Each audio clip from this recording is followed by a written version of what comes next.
Magsisimula ang ating kwento sa isang lalaki na iniinda ang matinding sakit sa kanyang katawan. Dahil sa labis na kirot, napaluhod na lamang siya, hindi makayanan ang hapdi. Ilang sandali pa ang lumipas, bigla siyang nagsuka ng maraming dugo, dahilan upang magulat at magtaka ang mga tao sa paligid. Hindi nila moari kung anong nangyayari sa kanya. Kasabay nito, lumapit ang isang magkasintahan. Agad na tinanong ng binata kung ayos lang ba ang lalaki at kung kailangan niya ng tulong, ngunit takot na nagsalita ang kanyang kasintahan. Sinasabing dapat na silang umalis. May pangamba sa kanyang tinig, waring nararamdaman niya na may hindi pangkaraniwang nagaganap. At bago pa man sila makaalis, unti-unting nag-iba ang anyo ng lalaki, ang kanyang balat ay nanlamig at kumunat na parang natutuyo, habang ang kanyang mga mata ay naging malalim at walang buhay. Ang kanyang bibig ay bumuka ng hindi normal, at mula rito ay lumabas ang isang mahina ngunit nakakakilabot na ungol. Kasabay nito, bigla niyang sinunggaban ang binata at marahas na kinagat sa leeg. Doon nagsimula ang kaguluhan. Ang lalaking bumagsak sa sakit ay hindi lang basta nagkasakit, siya ay naging isang halimaw, at ngayon ay walang habas na inaatake ang mga tao sa paligid.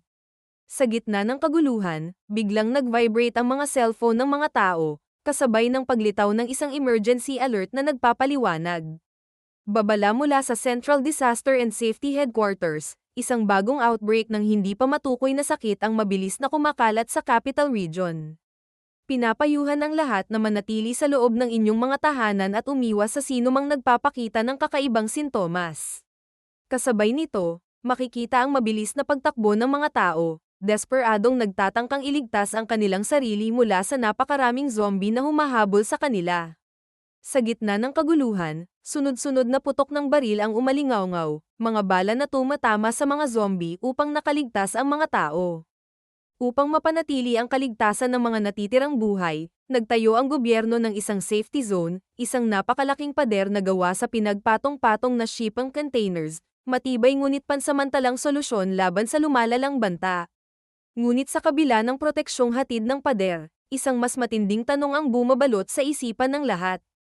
Sa ganitong sitwasyon, ano nga ba ang pinakamalaking problema na kailangang harapin ng mga tao? Ang 30 milyong zombie na nagkukumpulan sa labas ng pader. Ang pansamantalang shelter sa Hyundai na tila unti-unting nagiging isang bitag. O ang mga taong, sa kagustuhang mabuhay, ay naging mas malupit pa kaysa sa mga zombie sa labas. Kasabay nito, bigla na lamang may humampas sa batok ng isang lalaki. Ilang sandali pa, makikita ang mga kapulisan na may nakakatakot na maskara sa kanilang mga mukha. Makikita ang kanilang leader na tila galit na galit sa kaguluhan na nagaganap. Agad niyang inutusan ang kanyang mga tauhan na umatake upang pigilan ang patuloy na riot. Ilang sandali ang lumipas, ngunit hindi pa rin humihinto ang mga pulis sa walang awang pambubugbog sa mga taong hindi pa rin tumitigil sa pag-aaklas.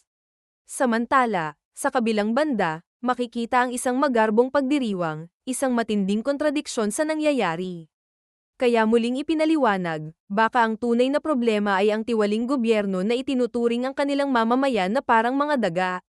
Ngunit hindi. Ang totoong problema ay ang bumagsak na sistema ng pabahay para sa mga mamamayan. Dahil sa biglaang pagdagsa ng mga refugee mula sa iba't ibang panig ng bansa patungo sa iisang lungsod, sumabog ang demand para sa tirahan. Ang presyo ng mga bahay ay tumaas ng 100 beses. Ang halaga ng lease ay lumobo ng 47 beses, habang ang upa ay umakyat ng 30 beses mula sa dati nitong presyo.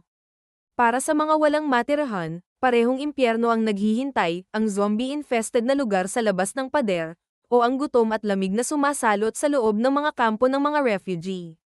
At dito natin makikilala ang bida ng ating kwento, Joel Sekim, 23 taong gulang, isang construction worker. Katulad din ng iba, wala rin siyang tirahan. Habang makikita ang ating bida na may nakakatakot na mukha, diretsong sinabi ni Joel Sekim, ano tinitingin-tingin mo? Ngayon ka lang ba nakakita ng palaboy? At ipinaliwanag ng taga-salaysay, katulad mo, na nagbabasa ng kwentong ito. Ito ang pinamagatang Zombie X Slasher. Habang makikita ang isang poster tungkol sa isang for sale na bahay sa Somayan District, isang private home with a garden na nagkakahalaga ng 39.5 bilyong won. Kasabay nito, ipinaliwanag ang kwento ng ating bida. Tulad ng karamihan, wala rin siyang bahay. Sa umaga, sa hapon, hanggang gabi, nagtatrabaho siya buong araw, maliban sa 2.5 oras na inilalaan niya para matulog. Kumita siya ng 4.5 milyong won kada buwan.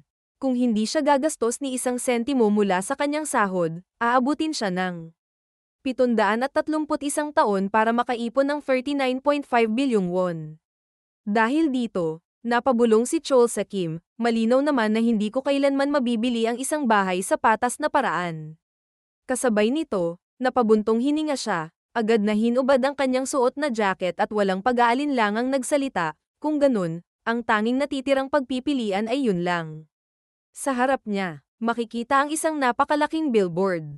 The nation wants you. Sa pagkakataong ito, babawiin natin ang Pohang Steel Industrial Zone. Sumali sa ika-17 National Counter-Offensive Movement. Pagkatapos nito, sa isang malawakang broadcast sa telebisyon, maririnig ang boses ng isang host.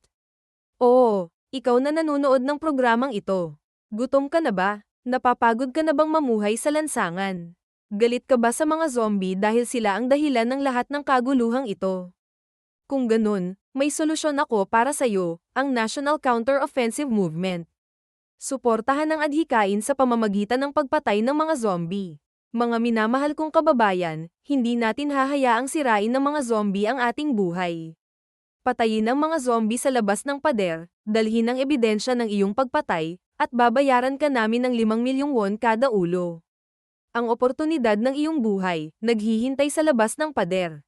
Sa bagay, hindi rin naman mas maayos ang buhay sa loob ng mga pader. Hindi ba? Sa paglipas ng ilang sandali, makikita ang isang mahabang pila ng mga tao. Isa-isang lumalapit ang mga ito sa counter habang maririnig ang tanong ng cashier. Kaya nandito ka para sumali sa National Counter-Offensive Campaign. Makikita si Chol sa Kim na tahimik na tumango bilang tugon. Tama, sagot ng cashier. Agad nitong inabot ang kamay at muling nagsalita. Kailangan namin ng bayad sa tren at ang death waiver mo. Walang pag-aalinlangan, iniabot ni Chol sa Kim ang lahat ng kinakailangan. Binilang ng cashier ang perang ibinigay niya, 1.2 milyong won. Matapos nito, inabot nito sa kanya ang isang tiket. Narito ang tiket mo papuntang Pohang, ang target na lugar. Tumungo ka sa platform number 3. Walang sinayang na oras si Chol sa Kim at agad na umalis. Habang naglalakad, iniisip niya. Ginastos ko ang naipon kong pang-emergency, at ninakaw ko ang mga pala mula sa construction site. Sa puntong iyon, hindi niya namalayang halos nagusot na ang tiket sa sobrang higpit ng pagkakahawak niya rito. Ramdam niya ang kaba at pananabik, saka ibinulong sa sarili. Ibibigay ko ang lahat. Ngayong araw, maaaring matapos ako bilang isang zombie, o bilang isang may-ari ng bahay na makakagawa ng kahit anong gusto ko sa sarili kong tahanan. Kahit ano pa ang mangyari, tatapusin ko ito ngayon. Subalit sa pagmamadali, hindi niya napansin ang isang babae sa kanyang daraanan. Sa lakas ng pagkakabangga, tumalsik ang babae at bumagsak sa sahig. Kasabay nito, nagkalat sa sahig ang napakaraming pana. Napangiwi ang babae sa sakit at tiningnan si Chol sa Kim. Ano ka, Trak? Ang sakit kaya, reklamo nito. Sa hindi kalayuan, isang lalaki ang namangha habang kinukuha ang mga nagkalat na pana. Sabay sabi, crossbow bolts. Ayos to. Nanlaki ang mata ng babae at agad na sinabi, sandali. Akin yan. Ngunit ngumisi lang ang lalaki at walang pakialam na sumagot. Lahat ng mahulog sa lupa. Libre ng kunin. Kailangan ko ng mas maraming armas, lalo't papasok tayo sa teritoryo ng mga zombie. Agad na sinubukan ng babae na kunin pabalik ang kanyang mga gamit, pero mabilis itong inilayo ng lalaki. Kaya galit siyang nagsalita ang babae, wala na ba kayong kahihiyan? Paano ako papatay ng mga zombie ngayon? Ngunit bago pa siya makakilos, isa pang lalaki ang biglang lumapit at marahas na hinawakan ang kanyang buhok. Nagsalita ang isang lalaki, pumatay ng zombie. Anong biro yan? Ni hindi mo nga magawang protektahan ang sarili mong sandata. Sa nanginginig na boses, mariing sumagot ang babae.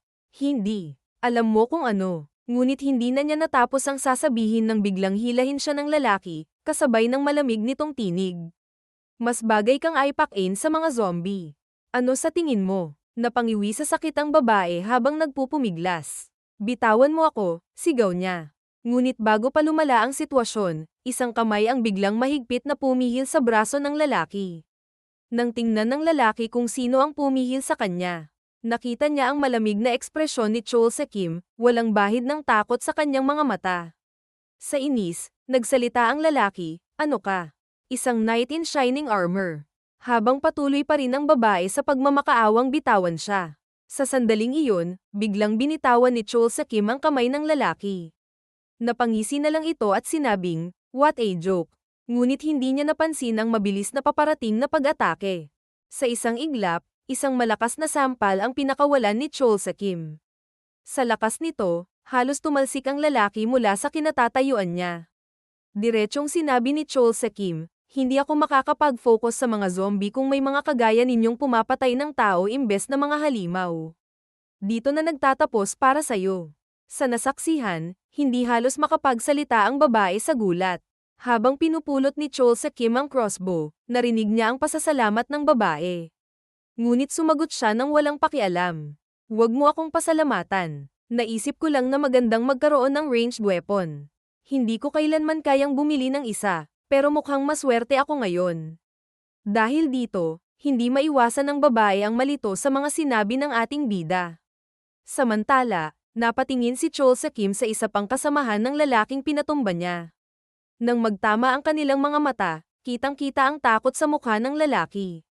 Ngunit biglang sumigaw ang isang sundalo, "Ano yang ingay na yan? Nagsisimula ba kayo ng gulo?" Bago pa siya makialam, pinigilan siya ng kanyang kasamahan at sinabing, "Hayaan mo sila. Wala rin namang silbi. Patungo na sila sa kamatayan. Alam mo, marahil sila ang pinakamalas na tao sa buong Busan ngayon.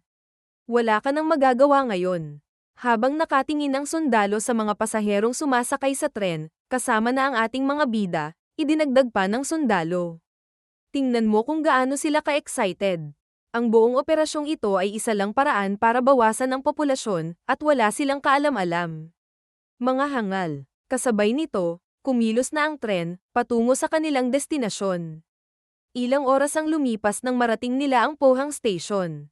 Isang lalaki ang sumilip sa butas ng pinto, at kasabay nito ay bigla na lamang itong kusang bumukas. Sa kanilang paglabas, nagtataka ang ilan, "Nandito na ba tayo sa istasyon?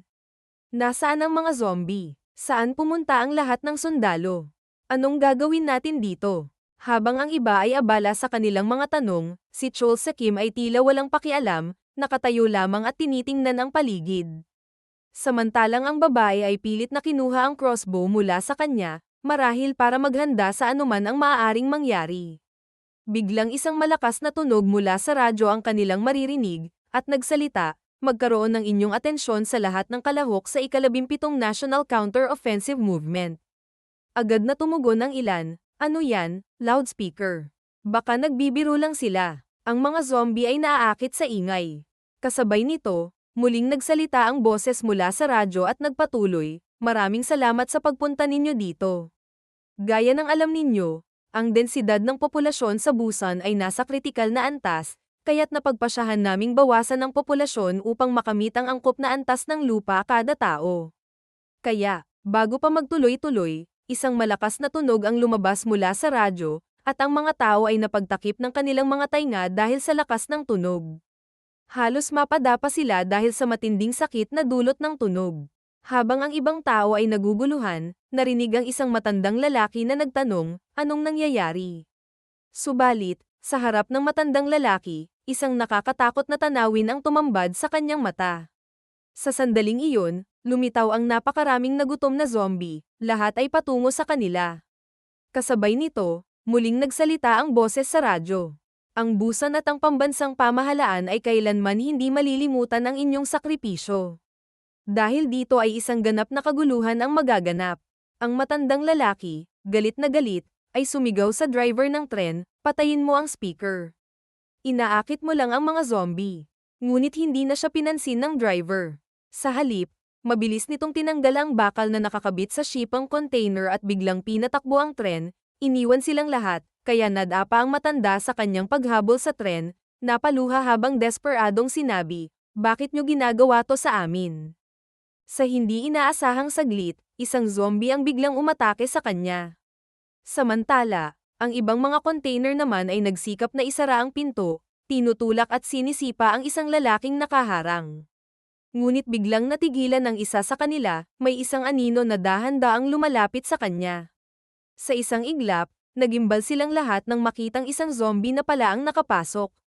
Samantala, sa kabilang container, si Chol sa Kim at ang babae ay tahimik na pinanood lamang kung paano nilamon ng buhay ang kanilang mga kasamahan. Walang bakas ng awa sa mukha ni Chol sa Kim. Sa halip, inabot niya ang crossbow sa babae at kalmadong sinabi. Ito ang crossbow ko, pero ipaparenta ko sa'yo. Ang bayad, pumatay ka ng 10 zombie. Kaya nagtataka ang babae at sinabi, ano? Lalabanan mo sila. Huwag mong sabihing tatalon ka sa impyernong yan.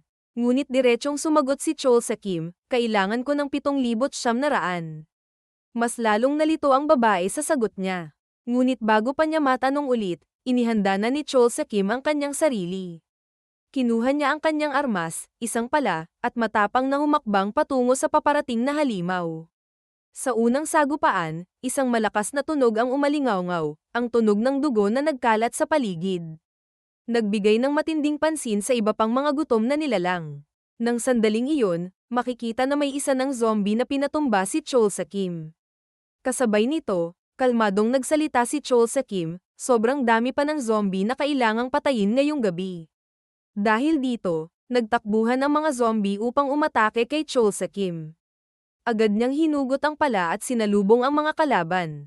Sa isang hampas, isang zombie agad ang nawalan ng ulo sa isang iglap. Ngunit hindi pa rin tumitigil ang pag-atake ng iba pang zombie. Hinigpitan ni Chol sa Kim ang pagkakahawak sa kanyang pala, at sa isang mabilis na galaw, nahati sa dalawa ang katawan ng isa pang zombie. Kasunod nito, may muling sumugod sa kanya, kaya agad siyang naghanda para sa isang counter-attack. Sa bilis ng pangyayari, halos malunok na ng zombie ang pala niya, ngunit sa isang malakas na paghatak, napugutan nito ng ulo. Subalit kahit wala ng ulo, patuloy pa rin sa pag-atake ang katawan nito. Dahil dito, naitulak si Chol sa Kim ng napakalakas papunta sa isang container. Sa lakas ng impact, halos masuka siya ng dugo dahil sa tinamong pinsala. Samantala, ang babae na nasa itaas ng container ay tahimik na nakatingin lamang sa ating bida. Habang makikita ni Chol sa Kim, tila wala ng malay ng sandaling iyon. Ngunit nagulat na lamang ang babae sa kanyang nakita, unti-unting nagkakaroon ng malay si Chol sa Kim. Nang makita niya ang kanyang armas, kahit na nanghihina, agad niyang pinulot ito upang lumaban pa ulit. Kasabay nito, unti-unti nang tumayo ang ating bida upang ipagpatuloy ang pagpatay sa mga zombie. Habang makikita na halos napalibutan na siya ng mga zombie sa paligid, agad niyang sinipa ang unang sumugod sa kanyang harapan, kasunod nito ay naghanda para sa isang matinding pag-atake. Walang pag-aalinlangan, walang pahinga, walang humpay na pag-atake ni Chol sa Kim ang mga zombie sa paligid. Sa bawat hampas ng kanyang pala, isang bangkay ang bumabagsak. Damanak ang dugo sa buong paligid, at ang gabing iyon ay naging isang bangungot para sa kanyang mga kalaban. Nang makalipas tuluyang sumikat ang araw, ang tanawin ay puno ng nagkalat na bangkay ng mga zombie. Sa gitna ng katahimikan, bumaba ang babae mula sa itaas ng container at lumapit sa pinangyarihan. Doon, hindi pa rin siya makapaniwala sa nakikita sa kanyang harapan. Makikita ang isang bundok ng mga bangkay ng zombie, at sa tuktok nito, nakaupo si Chol sa Kim, pagod na pagod mula sa walang tigil na labanan. Sa katahimikan ng umaga, lumapit ang babae at nagtanong, ayos ka lang ba? Hindi man lang nag-aksaya ng panahon si Chol sa Kim at malamig na sumagot, tumahimik ka at simulan mo ng bilangin ang mga zombie. Panahon na para kumita. Nag-alinlangan ang babae bago muling nagtanong, bakit mo kailangang kumita ng pera ng ganito katindi? Hindi ka ba natatakot mamatay? Sa kabila ng lahat, kalmado lang ang sagot ni Chol sa Kim, gusto ko lang bumili ng bahay. Dahil dito, lalo pang nalito ang babae sa kanyang sagot. Habang makikita ang isang zombie pa ang lumapit, ngunit walang kahirap-hirap na pinugutan ito ni Chol sa Kim, sabay dugtong, mas maganda kung may garden ang bibilhin kong bahay. Kasabay nito, tuluyan ng sumikat ang araw. At sa liwanag nito, mas naging malinaw ang kakilakilabot na tanawin, isang bundok ng bangkay ng mga zombie. Samantala, sa isang lugar na hindi kalayuan, isang CCTV feed ang nagpapakita ng lahat ng naganap. Ang lugar na ito ay pag-aari ng National Counter-Offensive Movement Task Force Team 3 Nanograms MOLIT, na ang ibig sabihin ay Ministry of Land, Infrastructure, and Transport. Sa loob ng surveillance room, isang lalaking nakasalamin ang hindi makapaniwala sa kanyang nakita. Gulat na gulat siyang bumaling sa kanyang tauhan at agad nagtanong. Ilan ang napatay ng hinayupak na yon? Walang pag-aalinlangan ang sagot ng matabang lalaki habang patuloy na nakatitig sa monitor. Mga 8,000 zombie ang nabilang ko, sir. Sa kabilang dako, sa 4th boundary zone ng Busan, Dijiang County, makikita ang mga sundalong mahigpit na nagmamasid sa paligid. Sa gitna ng katahimikan, isang sundalo ang biglang tumawag sa kanyang corporal, si Kim. Dahil dito, nagising si Corporal Kim at agad na nagtanong sa kanyang tauhan, ano iyon? Mabilis na sumagot ang sundalo. May mga zombie sa tapat natin, diretsong 12 o'clock. Bahagyang nag-aantok pa, muling nagtanong si Corporal Kim, ilan? Kaagad sumagot ang sundalo, isa lang, sir. Ngunit ilang sandali pa, bumawi ang sundalo at nagsabing, 2 na pala, sir. Dahil dito, biglang binatukan ni Corporal Kim ang kanyang tauhan at galit na sinabi, ano ba, ngayon ka lang ba nakakita ng zombie? Gigisingan mo ako para lang sa 2 zombie, gago ka ba? Kaya agad na kinuha ni Corporal Kim ang telescope upang tingnan mismo ang sitwasyon. Doon, may napansin siyang kakaiba, kaya napabulong siya, tingnan mo nga yan, may dala pang bag. Mukhang may kinain na rin, basang-basa sa dugo. Agad niyang iniutos ni Corporal Kim ang kanyang tauhan at sinabi, kontak ka ng platoon commander at humingi ng permiso para gumamit ng fire live rounds. Ngunit bago pa makapag-report ang kanyang tauhan sa platoon commander, biglang pinigilan siya ni Corporal Kim dahil sa kanyang nasaksihan. Sa telescope, makikita ang isang pagkuway ng isang kamay, isang malinaw na senyales ng tao. Dahil dito, napabulala si Corporal Kim, ano yun? Mga tao pala sila. Kasabay nito, makikita ang ating bida na si Chol Sa Kim, may dala siyang 2 malaking bag, habang patuloy na sumisigaw ang babae, huwag kayong magpapaputok. Sa parehong sandali, lumilitaw ang nakakapangilabot na tanawin sa buong paligid, tila isang impyerno ang lugar na iyon. Ilang sandali ang lumipas, sa reception room ng MOLIT ang Ministry of Land Infrastructure and Transport. Makikita si Moon Shik Kim, ang leader ng MOLIT Team 3, na tila takot sa presensya ni Chol Sa Kim. Nasa tabi rin ni Chol Sa ang babae, tahimik na nagmamasid. Nagsalita si Moon Shik Kim at sinabi, pinatay mo ang 8,021 na zombie. Ang premyo ay 5 milyon kada isa. Kasabay nito, binuksan ng isa sa kanyang mga tauhan ng isang briefcase na punong-puno ng pera. Dagdag pa niya, kaya ang kabuoang halaga ay 40 bilyong won. Dahil dito, nagulat ang babae sa napakalaking halaga ng perang nasa harapan niya. Subalit, bago pa man nila makuha ang pera, biglang sinabi ni Moon Shik Kim, agad naming ibibigay ang gantimpala, kapalit ng inyong katahimikan tungkol sa misyon. Kasabay nito, lumapit ang isang tauhan kay Chol Sa at sinabi, kailangan namin ng iyong thumbprint dito. Habang nagaganap ito, isang tauhan ni Moon Shik Kim ang bumulong sa kanya, sir, napakalaking halaga niyan, sigurado ba tayong ibibigay natin sa kanya? Pabulong namang sumagot si Moon Shik Kim, ang siraulong yan, pinutol ang ilong ng lahat ng zombie at dinala sa atin para hindi natin siya maloko. Kung hindi natin siya babayaran, baka tayo naman ang putulan niya ng ilong. Ibigay mo na sa kanya ang pera, kukunin din natin lahat yan kalaunan. Dagdag pa ni Moon Shik Kim, tila may masamang plano sa ating bida, sinabi niya, pagkatapos ng lahat, tungkulin namin bilang mga public servant. Kasabay nito, itinatak ni Chol Sa ang kanyang thumbprint sa kasunduan. Habang patuloy na nagsasalita si Moon Shik Kim, na hindi mag-aksaya ng buwis. Makalipas ang ilang sandali, lumabas na sina Chol Sa at ang babae mula sa gusali. Habang tahimik silang naglalakad, tinanong siya ng babae, Mister, saan ka papunta? Ngunit nagtaka ang babae nang biglang ibinaba ni Chol Sa ang briefcase na naglalaman ng pera.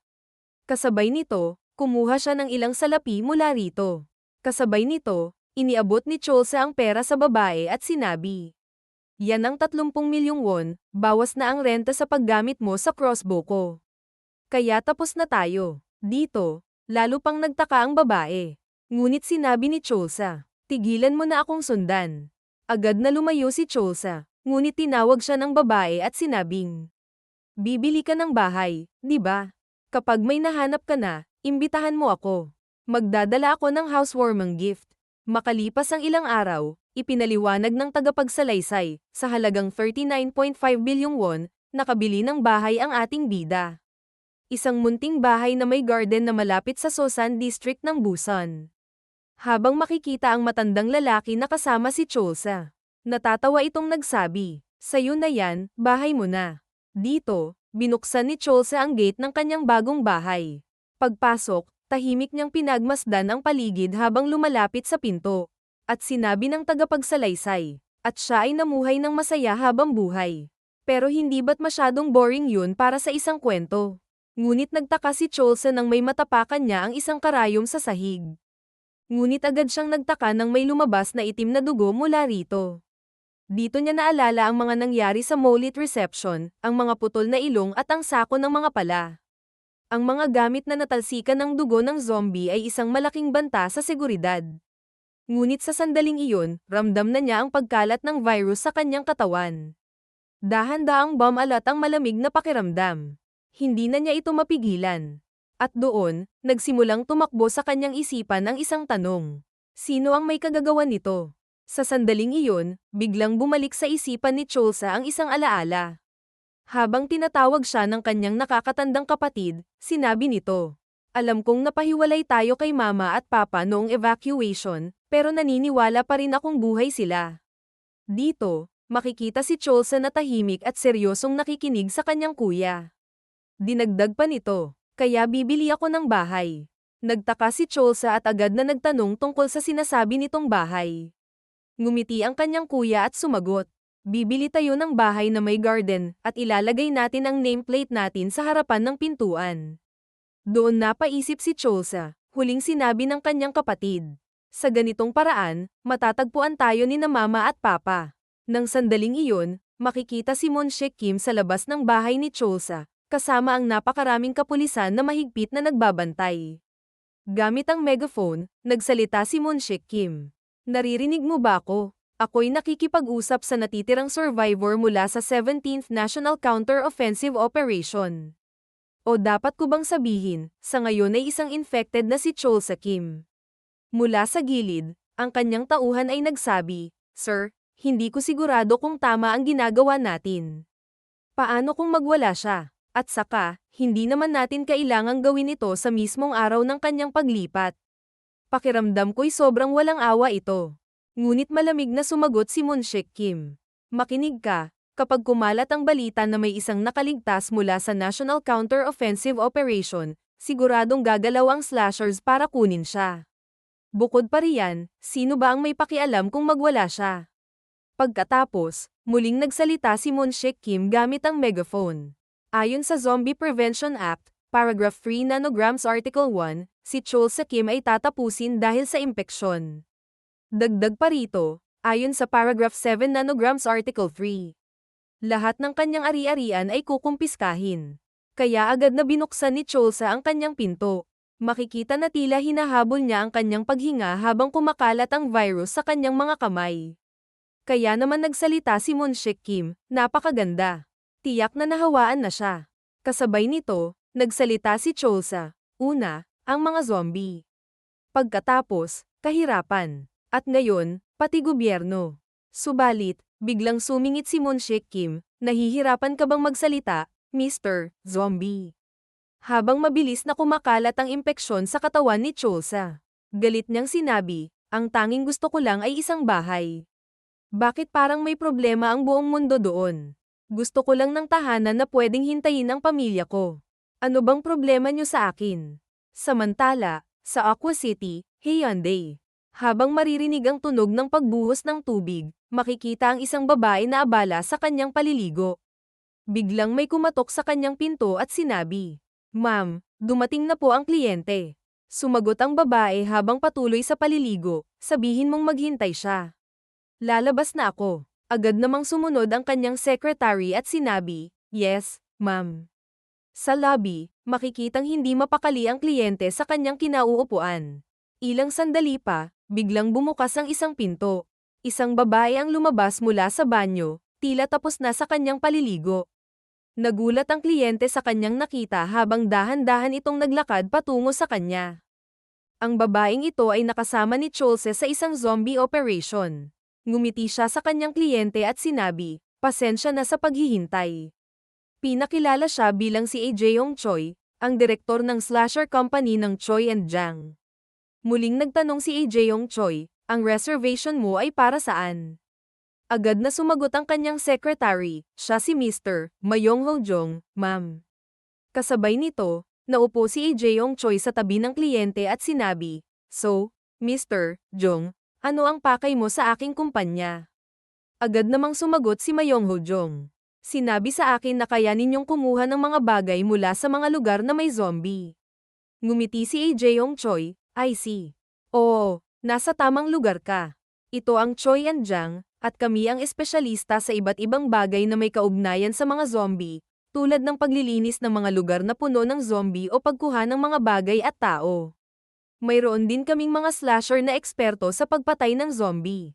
Kasabay nito, iniabot ang secretary ni Jaeyoung Choi ang isang libro kay Mayong Ho-jong, na kinataka nito.